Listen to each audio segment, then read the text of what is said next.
નિર્દોષથી તમે મને લીધો તો મેં તમારો ઘરની ઝડપી આપી, તમામ વસ્તુ ચેક કરવા દીધી. આ સાહેબ પોલીસ વાળા બધા હતા, બરોબર, બધું મેં ચેક કરવા દીધું.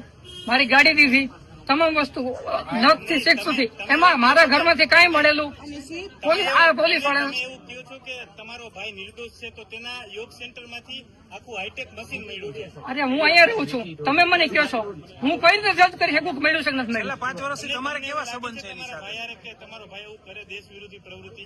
આ મારા ભાઈને હું નખશીક ઓળખતો હોઉં, મેં આ રીતે હારે નાના મોટા રહ્યા હોય, અમે આવું નોટ છાપવાનું અમારે જરૂર શું છે? ભગવાન 2 રોટલી ખાવા દઈએ, ખાઈ પીને મજા કરીએ. સમજ જો મને એક વસ્તુ ચોખ્ખી થાય, તમારે જો વ્યવસ્થિત બાઇટ લેવી હોય તો હું તમને આપું, તમારા સમાજને બતાવવી પડશે. મારો ભાઈ આવું કરે નહીં. અમે પરસેવાની કમાણી ખાવાના માણસો છીએ. બીજી વસ્તુ, અમારે આવું કરવાની જરૂર નથી. અમારે આટલું બધું મોટું પેટે નથી, બરોબર છે કે અમે આવું ખોટું ગામ વિરોધી ના અહીંયા હું અત્યારે મને ફૂટને આ સમાચાર આપું પછી હું તમને ખબર છે સાહેબ, એટલે હવે અરે હું અહીંયા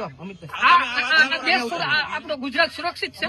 તમે વાત કરો, અત્યારે આ ભાઈ પોલીસના નામે ઘસી જાય કોઈ પણ વ્યક્તિ, હમણાં અહીંયા ચોરી થઈ તો મારે કઈ ચોરી થઈ તો મારે મારા ઘરની શક્તિ રાખવી કે ન રાખવી? આ પ્રશ્ન તમે ખોટો મને પૂછો છો. મારે મારી ઘરની શક્તિ તો રાખવી જ પડે ને. અહીંયા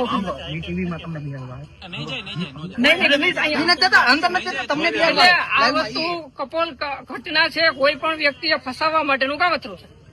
અમને આવી જરૂર નથી કે અમે આ વસ્તુ કરીએ, બરાબર છે. ભગવાને ટેલેન્ટ દીધી છે, કામ કરીએ અને ખાઈ પીએ છે. એટલે સોરી, હવે મને રજા આપો અને મારા બધા મિત્રોને આભાર. તમે આવ્યા, આ પોલીસ વાળા સાહેબને આભાર કે ઘરની ઝડપથી મને સંતોષ થઈ ગયો કે હું ખુદ નિર્દોષ છું, હું ખુદ નિર્દોષ છું.